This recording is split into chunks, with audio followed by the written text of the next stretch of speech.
What's up, guys? Welcome to the channel, and this is going to be me reacting to one of my older performances. This was about 7 or 8 years ago, performing at the Salvation Army, doing the thread out of the eye trick. This is I started doing this trick back in high school, and it stayed as my opener for 10 years.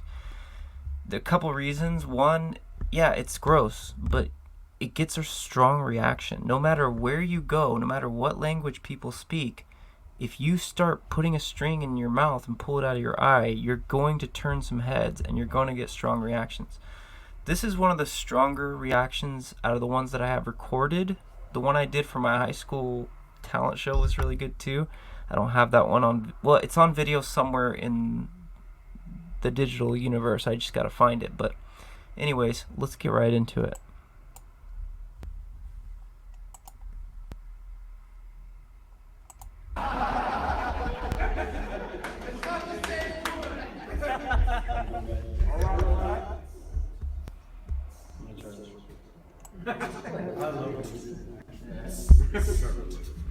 So the audio's terrible. This was recorded on somebody's phone, but the reaction's still incredible. So you see there, I'm taking the thread, putting it in my mouth, rolling up my sleeves a little.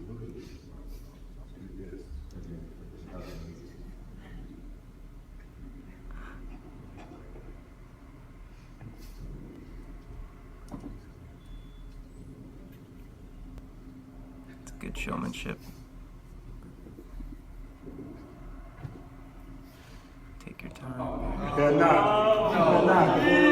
You cannot. You cannot.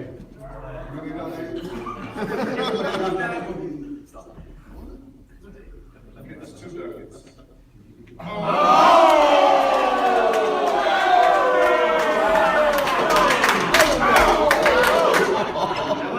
You can have that house in the next 6 months. Oh my goodness. So really quick, this video is pretty much over. I just wanted to mention that when I would perform this effect, it's not a guaranteed 100% result.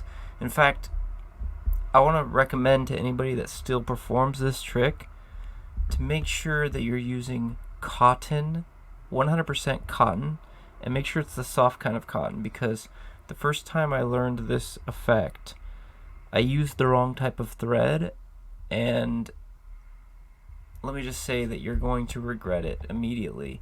I ended up getting cuts on the part of my eyelid because I used nylon thread, and then it's just like, it's like having a little saw that you're pulling out of your eye, and it's just so bad for you. So bad. I've had other times where it would get stuck in my the underneath the iris, the cavity or the pocket right here. It would get stuck in there and I couldn't get it out. And it's not like, you know, supposed to be this incredible thing that, no, it's, I honestly just did it because it was a shortcut to getting people's attention. As artists, okay, as performers, what I've learned over years and years of performing is that if you find a way of bringing people in, is there necessarily a like code that says, oh, you're only supposed to do card tricks? And no way. I've had so many times when I used different things that had nothing to do with even magic to draw people into my shows, to book me gigs, and it worked. In this case, thread, if I ever had a problem with booking gigs or even getting people to turn their heads in my direction, which again, by the way, if you understand why that is, performers, it's not that people don't want to see magic, it's that people don't believe that good magic exists. There's so much bad magic out there, and also the people who are good at it, it's hard to find somebody that's good at it that has a charismatic personality. And then people kind of have these preconceived notions about people who perform magic. They assume that all people who do it, you know, fit into a category. So before you even get to perform, you're already, you know, unliked or whatever, or judged. We all do it. We all judge in different things. So no judgment from me about you judging. I would never judge a judge-your. We all judge. So anyways, this was a great way to break out of that, because this isn't magic. It's just me pulling a string, actually pulling it out of my eye. There's nothing secret about it. I don't have a fake eye or a fake string, or there's nothing fake about this. It's also, like I said, there's nothing magical about it. It's just what it is. But man, I can tell you, as an opener, it shuts a lot of the hecklers up. Like anybody who's already preparing to tear you apart, if you show up and you just pull a thread out of your eye, what can they say to that? You're being shocking. You're standing out, and you're making a statement. Now, is everyone going to like it? No. Some people hated that I did that trick. They hated it. They walked away and all these things.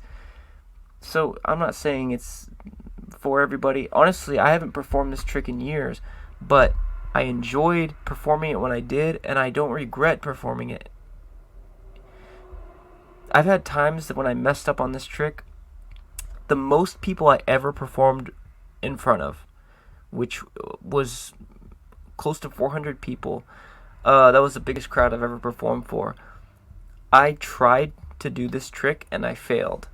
I had, the thread was in my eye. I could feel it, but I just couldn't get it out. And I just moved swiftly into the next effect, and then people kind of just pretended like nothing happened. But you know what I realize is that performers that are honest about and authentic about what they're doing, and they're trying to be real about, okay, that just didn't work, then it's not that embarrassing. The most embarrassing thing about a magician is if he's lying about, because magicians lie all the time, but if they're saying this is what's going on and then they get caught, well, now of course they're going to be embarrassed because you're lying to the people you're performing for. But if I never lied to you about the thread, right? I'm pulling a thread out of my eye. Oh, I can't do it. It's not the same. I felt guilt for no reason, basically. If I was telling the performer it's in this hand, right, and it wasn't, then that's different. That's me getting caught in a lie, which is another reason, by the way, that a lot of people don't like magicians, because they think, oh, these are just people who lie all the time and who, which is not 100% untrue. It's just that for me, I'm trying to break the mold into a different performance style where I can be real and authentic to the people I'm performing for, while at the same time be honest about my dishonesty, if that makes sense. So anyways, let's see if there's, I think the video's over. Let me see. Are you kidding?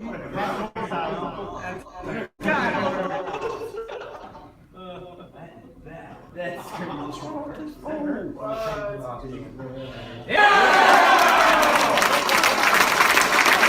I was a good. I want to name a couple volunteers real quick. Okay, see right there, right when I said, I went straight from the performance and I took the applause that I was getting from that effect, which was very strong, and I go right into the next effect. That is just an incredible way to build. Like there's the art of showmanship, or the art of crowd keeping. It's an art, and the ability to use the applause from one effect and build it into the next, like just have it be the seamless thing. What I'm doing is I'm not soaking up the applause. I'm taking that applause and I'm putting it into the energy of the next effect, and that's so effective when it comes to performing. And it's something that from me doing show after show after show, I got really good at. A lot of time's been by, so I honestly, I've learned even more than I knew back then, but I just want to always be able to grow as a performer, because, there's a lot of these little nuances that now that I watch back, I can see why people were enjoying this. There's certain showmanship acts, like the amount of time that I take before I pull it out of my eye. Like, those are little things those little tidbits, they really add to the experience. They really make it feel like you're watching something that's incredible. Anyways, that's it for this reaction video, and I'll see you guys in the next one. Please click like and subscribe, and hit the bell.